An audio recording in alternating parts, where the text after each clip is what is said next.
Pandangan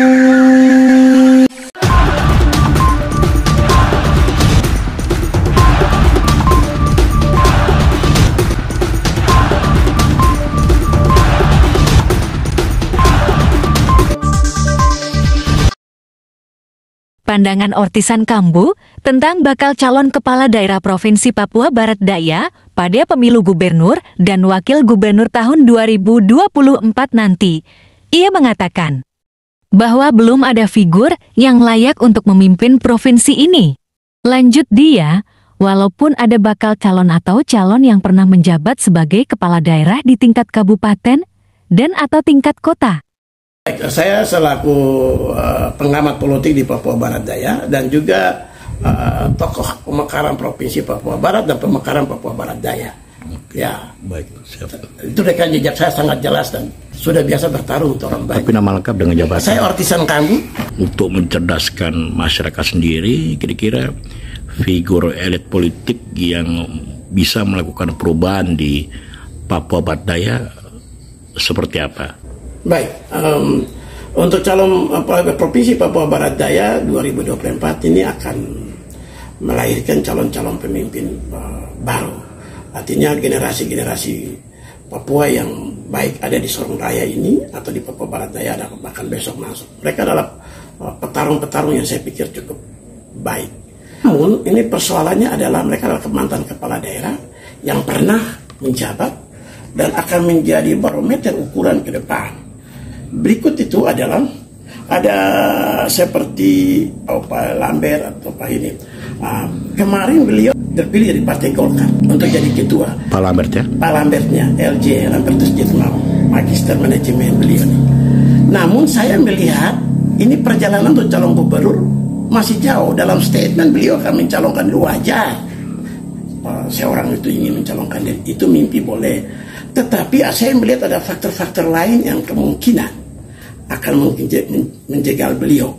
Faktor-faktor X inilah yang biasa dalam politik itu kerikil-kerikil ini akan menjegal orang injury time. Kemungkinan itu. Makanya saya menganalisa bahwa kalau Elisa Kambu besok tidak akan diperintah oleh partai Papua Selatan karena dia adalah seorang aktor untuk Papua Selatan jadi provinsi baru. Berarti saya sangat pesimis Papua Barat Daya yang provinsi yang dimotori oleh Maibrat ini, kemungkinan orang Maibrat tidak bisa jadi gubernur Papua Barat Daya, provinsi termuda ini di 2024. Kenapa? Orang Maibrat sendiri terjadi krisis kepemimpinan, terjadi ketidakpercayaan.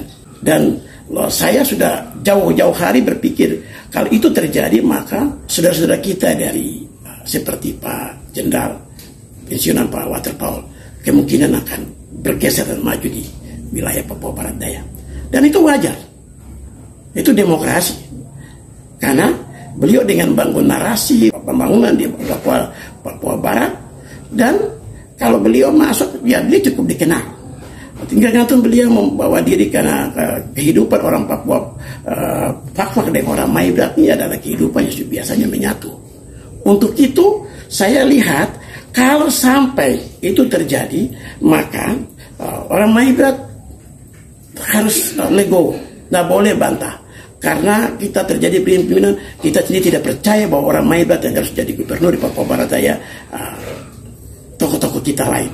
Karena mereka juga gagal membangun kabupaten kota. Nah itu, di daerahnya masing-masing. Kalau itu dipaksakan, faktor X itu akan menjegal mereka apapun konsekuensinya. Politik itu kan Machiavelli bilang, segala cara digunakan. Politik akan digunakan segala cara untuk menjegal seseorang. Itu wajar dalam politik. Tidak, itu hukum lumrah sekali. Untuk itu, orang Papua Barat Daya itu menginginkan pemimpin yang baik. Pemimpin berkarakter, pemimpin yang melayani, pemimpin yang tidak nepotisme. Anda bayangkan saja bahwa memindahkan masyarakat, membangun kota, menghancurkan masyarakat berdagang kecil. Orang asli Papua, membuat mereka cerah. Tidak mengembangkan orang Papua dalam ekonomi. Itu juga persoalan. Kota ini kota jasa. Kita mau maju, tidak mungkin orang Papua semua jadi PNS. Itu tidak mungkin. Masyarakat tidak sejahtera, masyarakat kacau. Itu karena pemimpinnya nggak berpikir baik untuk kepentingan masyarakat. Karena kalau dia jadi pemimpin, jadi pelayan toh.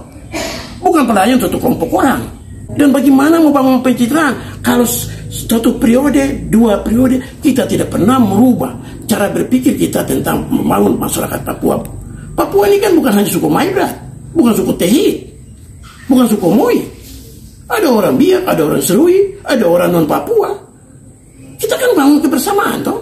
Oke, sebenarnya yang ingin dipertanyakan bahwa figur pimpinan besok atau pemimpin di Papua Barat Daya ini semuanya kira-kira saya lihat hampir tidak ada untuk ukuran bagi saya sendiri, karena dari pemimpin yang kita bangun ini mereka gagal. Anda bayangkan aja Otsus itu sudah berapa puluh tahun, tapi kita tidak pernah dari pemimpin yang kita ini tidak pernah melahirkan masyarakat Papua khususnya orang-orang yang bisa membangun berbisnis entrepreneurship. Tidak pernah beasiswa bagi anak-anak Papua. Untuk itu gunakan dana yang diberikan oleh negara triliunan rupiah, tapi indeks pembangunan manusia Papua rendah sekali. Itu kan pemimpin yang salah, bukan masyarakat yang salah, pemimpin yang salah.